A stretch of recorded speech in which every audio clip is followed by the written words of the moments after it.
Alt Fund Globals presents How to Fund Real Estate Transaction Using Standby Letters of Credit. How do you fund real estate deals using standby letters of credit? In this video, I'm going to give you a couple of techniques that you've got to learn about. You've got to watch this video.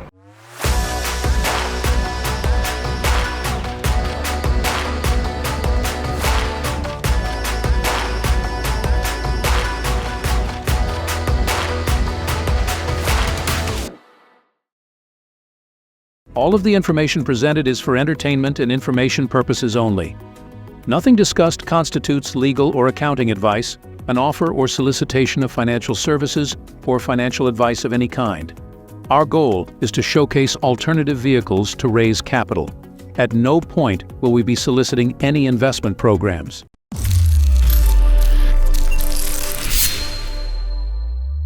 Hi, Taimour Zaman from All Funds Global. My organization helps accredited investors leverage their assets, their cash, standby letters of credit to access capital that the banks are primarily offering their VIP clients. We can do this because of the volume of business we give to banks, because of our relationships and expertise in this area. But friends, how I got into this chair here is because I was in real estate investing. I still am to a degree, and I sucked at raising capital. I just hated asking people, hey, do you want to invest in real estate with me? Hated it. And that's why I don't do much of it now anymore. But I learned a lot from a contract we got it with FDIC in the United States to acquire 300 to 400 properties a month. To buy that volume of transactions on a monthly basis, I had to learn a term that bankers hate to use, which is how do you print money out of thin air. Through that discovery and journey, I discovered standby letters of credit and how to leverage them for loans, how to leverage them for liquidity, how to leverage them for enhancing your asset base, like things like that. I've authored a book you may want to go check out and get a copy of called Standby Letters of Credit, How to Turn Paper into Profit. You can get a copy of it on Amazon. If you enjoy reading that book and you want to get real-life case studies, stories of that, you can go to our website at All Funds Global. You can download a 3-day course I've done, a seminar I've done with accredited investors. You meet some of the banks that I bring to the table, some of the so-called monetizers that I bring to the table that will take SBLCs and give loads and things like that. Now I want to go back to the topic of this video, which is how do you leverage standby letters of credit for real estate transactions? In the past, what I would do is I would loan people money for investment projects, or I would invest capital into a real estate project like that, and then I would take the risks that will come with that. Today, knowing what I know about standby letters of credit and what I know about banking, I will never, ever, ever give anybody one penny for real estate investing unless it's my own specific transaction that I'm doing myself. If I was going to invest in real estate, what I would do is I'll pick up the phone, I'll call my bank.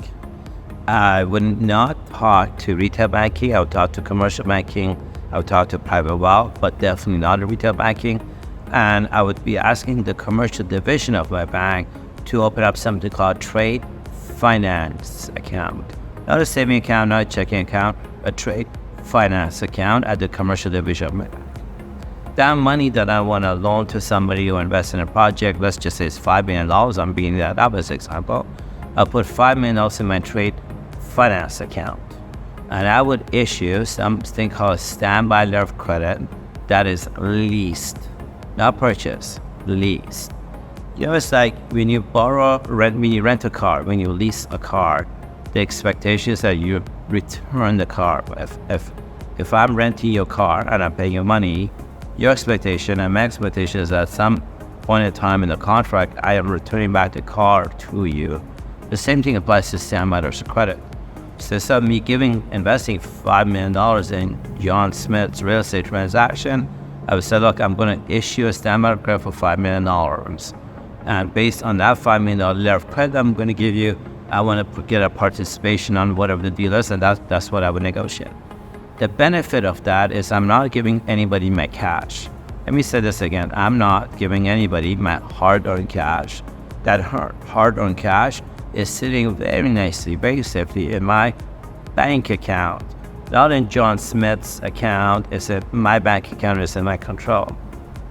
Now, it's the lease standby of credit. Lease means that I'm going to allow them to leverage the letter of credit for 1 year, 1 day, and 10 or 15 banking days before the letter of credit expires. I would want a contract, not from them, but from their bank, that they're going to return the standby of credit to me 10 to 15 days before it expires. That model ensures my capital is safe. I'm still giving the guy money, and I'll show you how I'm giving him money, but it's not my money. My money is safely sitting in the bank, and I've invested money in whatever the real transaction is, but technically I never give him cash. And then as an investor, if somebody comes and says, Tim, do you want to invest in my real estate transaction? If I was going to consult a company on real estate transactions, what I would strongly recommend is go to your bank, whoever you bank with, assuming you live in a developed country and not the no-name village of Africa. I would go to I would ask for a trade finance account. I would put up $5 million and I would issue a standby of credit to the receiver. Now I want to talk about the other angle, the other version of this. So now imagine I'm the real estate developer and I need liquid capital. I can't use SBLC because there's 2 pieces of paper that you've given me, 2-page document. I need something called cash. My people, they get paid hourly. My suppliers, they need cash. Like things like that. So I need cash. And the guy gave me a standby of credit. If I was the receiver, a real estate developer, and I need cash for the capital that I need, what I would do is I would go to any of the top 20, 40 banks in the world, ING, Barclays, HSBC, just Google, all 45 banks in the world. I would not go to a Chinese bank, respectfully speaking, but I would go to like a European bank that's well respected, and I would open up an account with that European bank. You can also do this with an Asian bank or any other bank that receives a standby of credit. Just given the decade that I've been in my business, and I live in Canada, I definitely would not call Canadian banks, although they can do this. I would call U.S. banks or banks in Panama or like that. I would go to European banks because I know that's the best place I can get the best deals from. And I would do the same thing. I would open up something called trade finance account. A saving checking account cannot receive a standby of credit.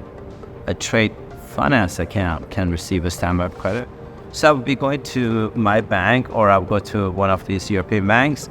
I would open up a trade finance account with a commercial division, not retail division. A lot of, respectfully speaking, a lot of idiots.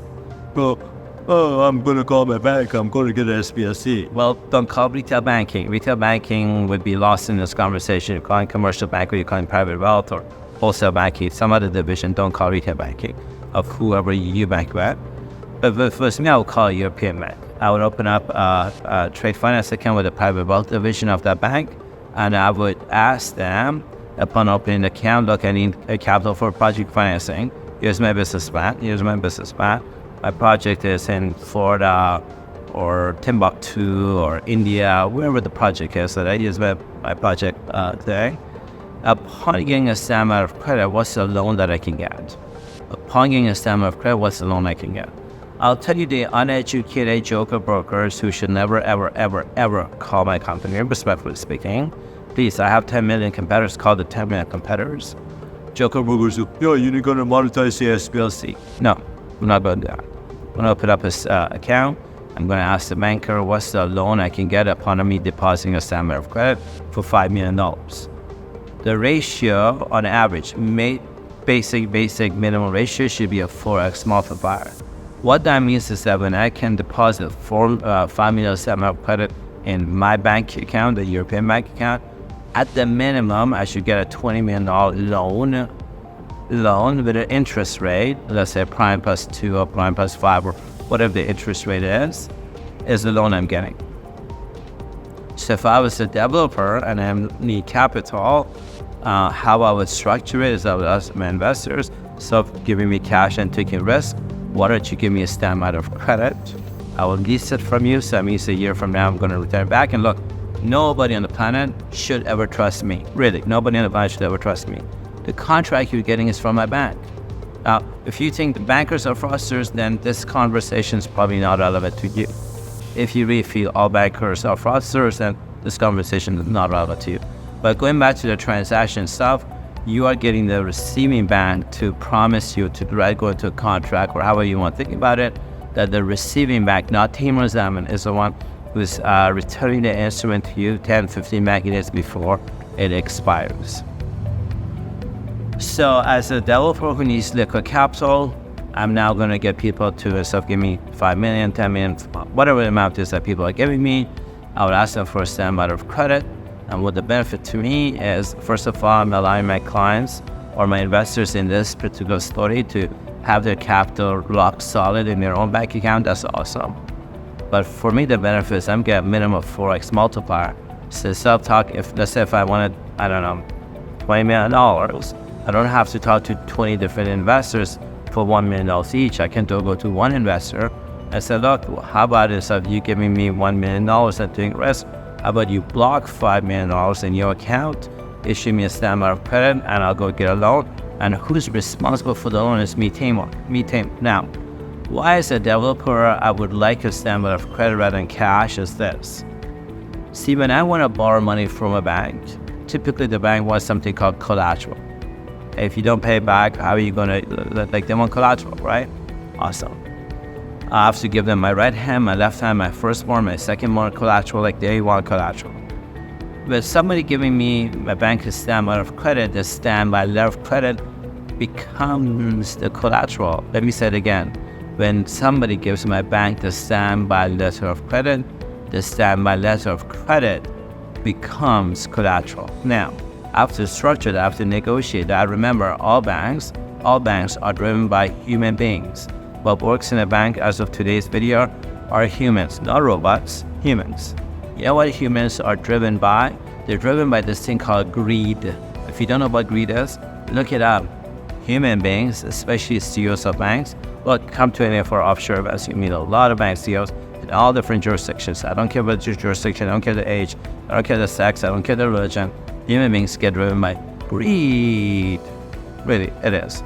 But what I love about the standby of credit model is that the standby of credit becomes collateral, and that's something you would negotiate up front with the bank to say, look, if I'm giving you $5 million standby of credit, I know, I've watched Taimour's videos, I've read Taimour's books, and by the way, you don't have to watch my videos or look up, read my books. I welcome you to Google fractional banking. When the bank receives a $5 million standby of credit, they go to a central bank, they get a line of credit for 10x multiplier. They just got for $50 million line of credit. For me to give them $5 million, no problem. If they want additional collateral, I can give them the project as additional collateral. I don't have to give them my firstborn, my secondborn, my house as collateral. I can give the SBLC if they want more because the ratios don't work for their formula. No problem, take the project as a collateral. But that is a model that I can grow with, I can scale with like that. And those are some of the ways that you can make money in real estate using standby of credit. I hope you found this helpful. If you did, please like us, subscribe to us, become a member of All Funds Global. As of today's day, membership is free. But we have a CEO, who's definitely, we all driven by greed. You could be charging money for membership. So as of today's day, membership is free. So go get a membership at All Funds Global. And I highly want to plug in our offshore events. We're bringing a lot of bank CEOs from different jurisdictions. This way you don't have to trust anything that I say to you. You can go talk to the lawyers, the bank CEOs, the family offices that we bring and say, is the bullshit Taimour is saying in these YouTube videos true or not? Well, show me how it works. Can you give me your perspective, your story of it? This way you educate yourself. This is really important. If you want to fund your legacy, whatever that means for you, if you want to fund projects that are meaningful, that will create meaningful change in the world, learning about money and how money and banking works really makes a difference. Respectfully speaking, I don't know any of my competitors who have the relationships that we have. I don't know any of my competitors who look in transparency. They have events and bring in their family offices and bank CEOs of that. So take advantage of it, especially while we're doing this. Thank you so much. I look forward to the opportunity of serving.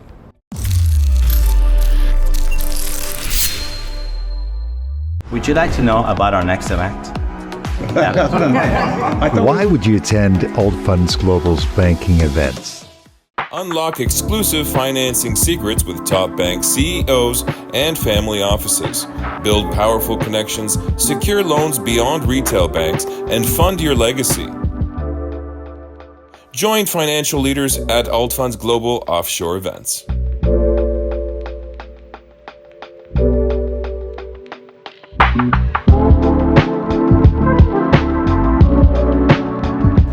What do you love about my company, Alt Funds Global?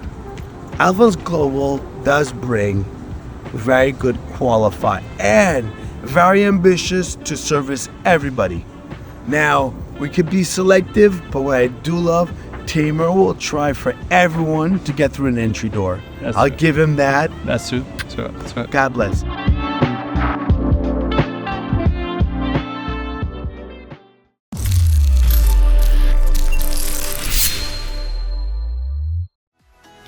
Hi friends, I now want to take a minute and answer some of your frequently asked questions. One of the common questions I get a lot is, Taimour, we've learned a lot from you through your YouTube channel. How do we learn more? Can we fly down and meet your team? And the answer to all of that is yes, yes, and yes. But if you want to learn more, my first invitation is to become a member of Alt Funds Global. You simply go to our website, altfundsglobal.com. You sign up to become a member for free. You get access to webinars, offshore events that we do, and content that we never, ever, ever, ever publish on YouTube. I promise you that it's worth becoming a member for sure. The second way that you can learn a lot is I'm a published author. Structured Financing, Demystified, Hypergrowth, just multiple books on Amazon that you can get access to. I highly recommend going and checking out some of these books, getting engaged into some of the stuff, that strategies and tactics that we're using for ourselves, for our families, for our friends. You definitely want to check these things out for sure. Another question, I guess, Taimour, why are you so passionate about getting a bank license? Why is that so important?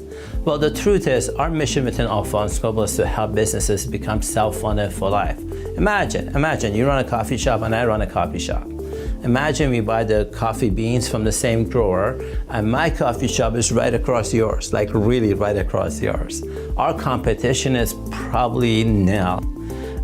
But if you have a bank license and I don't have a bank license, and let's say I made $500,000 and you made $500,000 in income, but if you have a bank license, you are depositing a bank license with a central bank of the country where you own your own private bank license. Let me repeat this again. You are depositing your money with the central bank of the country you have your bank license on.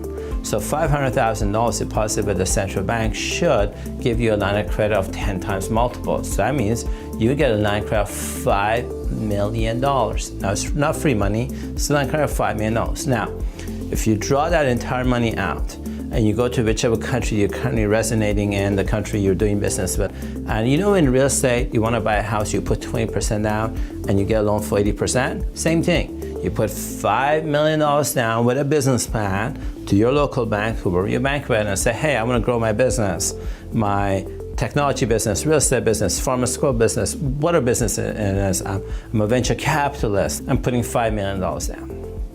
Your bank gives you a loan at four times more, so now you get a $20 million loan. Now it's not free money, it's $20 million loan. What can you afford to do with $20 million that I cannot afford to do with $500,000? Could you invest in artificial intelligence? Could you invest in hiring better people? Could you invest in advertising? Hell, with that amount of money, could you even buy auxiliary businesses or invest in auxiliary businesses? I say you can, and that's why we within Alt Funds Global are so passionate in helping clients become self-funded for life, and getting a private bank license is one of the vehicles that I am personally very passionate about helping clients on. Another question, I guess, Taimour, you charge a consultation fee. Alt Funds Global, the team charges a consultation fee. Why do you charge a consultation fee when you guys can make so much money on the back end? It somehow slows me down from taking a credit card and paying you money for it. Well, here's the truth. We offer our content, millions and millions of dollars worth of content complete for free on YouTube. We don't advertise as of the date of doing this video. We don't advertise on YouTube, Google, or we don't do any kind of advertising at all. And what we find is the volume of traffic that goes into YouTube attracts people that are tire kickers, people that are fraudsters, people that have mental health issues. When we charge a small consultation fee, this deters the hacker, the fraudster, the person who's shopping around, the tire kicker. It eliminates all that and allows me and my team to be on calls or meetings with customers we actually want to do business with. What a concept. Now comes, this is better. At the time of doing a transaction with a client, that fee they pay for a consultation call, we refund it. At the conclusion of us doing a transaction with a client, we refund 100% of all the monies that they paid on consultation fees. This allows us to work with people that are committed to working with us, are serious about working with us, are not tire kickers, are not people that are like, they don't know what banking 101 is, and they're there to waste our time and energy. Just eliminates that. And me and my team are very proud of doing that. Next question I get is, Taimour, the alternative funding industry overall has a lot of fraudsters in it, has a lot of deep fake in it. What are you doing to protect us, protect yourself? So here's the answer to that. Any industry that has a lot of money by default attracts a lot of fraud. Let me say this again. Any industry that attracts a lot of money by default attracts a lot of fraud. I don't know who you bank with. If you bank with one of the top 20 banks in the world, pick a bank you bank with, or you use payment processing companies like PayPal, these companies see a lot of fraud every day, from fraudsters mimicking their website to mimicking their email addresses, and in cases like mine, once a year or twice a year, some idiot, excuse my language, decides to copy my picture on social media, tries to create a fake profile of me, and goes on social media selling scammy transactions. Now, we have the technology and the resources to catch that, usually within 72 hours of that happening, and then cause legal action against that fraudster. We have the financial resources, thank God, to do that today, but that's just the nature of this industry. So what we do to protect ourselves is we never solicit on social media anything, nor do we solicit in general. We offer a lot of educational materials, but we don't solicit. You'll never see me or any of my associates on any social media trying to sell anything, ever. Second, all transactions that we do, money always has to go through a reputable law firm. All transactions we do, money always has to go to a reputable law firm. We never ask the client to send us money or anything like that. Now, I do want to take a minute and talk a little bit about my competitors. In the United States, in the US alone, US has 3% of the world's population, and they have over 60% of the world's lawyers. In the United States, that's a fact, have 3% of the world's population and over 60% of the world's lawyers. I have a lot of legitimate competitors in the United States and around the world that unfortunately have been sued for wrongful things that other people have done. There's a lot of negative stuff on social media or websites about some of my legitimate competitors. And I want to tell you that a lot of my competitors are legitimate, they're hardworking people. I know them, they deliver real results. And unfortunately, they have negative comments or fraud or even lawsuits against them. The reason within Allfunds Global doesn't have a lawsuit against it, or me, Taimour Zaman, don't have a lawsuit against me, or people on social media saying that we're fraudsters or something like that, is simply because of my lack of vision. Every company you deal with, every major company you deal with, whether it's the cars you drive, Ford, Lexus, I don't know, GM, or Facebook, Google, YouTube, whatever you use, or medicine you have, like Tylenol, all of these companies have lawsuits against them. A lot of the companies you work with have litigations against them. It's just part of the growth. At some point, the business needs to grow exponentially, and that's when you have to see lawsuits as just the nature of the business growing. The fact that we don't have it is because of my lack of vision as the CEO and like trying to bark a tree like that. Now, I see that changing as we buy businesses that have other CEOs, as we grow. We have over 800 registered brokers with us. As that number grows, it's not normal for our business to continue growing without some idiot calling us fraudster, some idiot trying to sue us, or something like that. If you want to take advantage of the alternative funding industry, I'm going to tell you it's the industry I love. I'm going to tell you this is an industry that I've made a lot of money with. I'm going to tell you this is an industry I've helped a lot of clients make a lot of money with, friends and family make a lot of money with. And if this is an industry you want to get involved in, I recommend meeting the people you want to do business with, like physically flying out to meeting them. If you can afford to hire an investigator, we use a lot of former FBI, former CIA people. These are people you can hire to do background checks. It's not only do these people have lawsuits or not, or other losers calling them fraudsters or not. I'm telling you, a lot of my competitors are really good people, and they're not fraudsters. So do your own due diligence, listen to your intuition. We're really interested in working with some really good people that are vision-driven entrepreneurs that really want to serve the world. And I think we have some things that are really amazing to offer. Another question I get is, Taimour, we love all the services of Funds Global. What are the top 3 services you offer that we should really seriously think about, call you or your organization and get you guys involved? But my favorite service, the one that makes a lot of sense, is the Trusted Advisory Service. This is when we become your chief banking officer. We work with your CFO, your legal team, the CEO, the COO. We look at where your organization is, where you want it to be. We look at banking programs that make sense for your type of business, that are proven and would work to generate access to alternative revenue sources for your business that makes sense.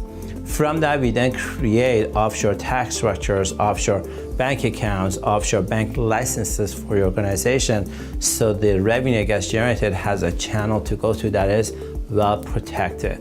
We have a lot of domain expertise that I do not share ever on YouTube. It's not like a lawyer who's like, go create a trust account and cooks out in. We don't do. We do some very sophisticated stuff that I'm very proud of. That's our intellectual property. And so the trusted advisory services, where we become a trusted advisor, is one of the things that I would recommend everybody to look at. It's a monthly retainer, you pay for it, but let me tell you, for every penny you put in to that, you get tens of dollars out of it. And I think you're not going to get this amount of expertise dedicated to your business. So that's something I would recommend you to think about and sign up for. Second one is, if you're looking for access to capital, we have a lot of unique programs like Rent a Rich Uncle that we can support your organization, as long as your organization is a successful business and not a startup, not somebody who's going bankrupt. It's a successful business that has real cash, real assets, and is generating something real, that's real growth. I think we have some avenues for accessing capital that others simply cannot offer.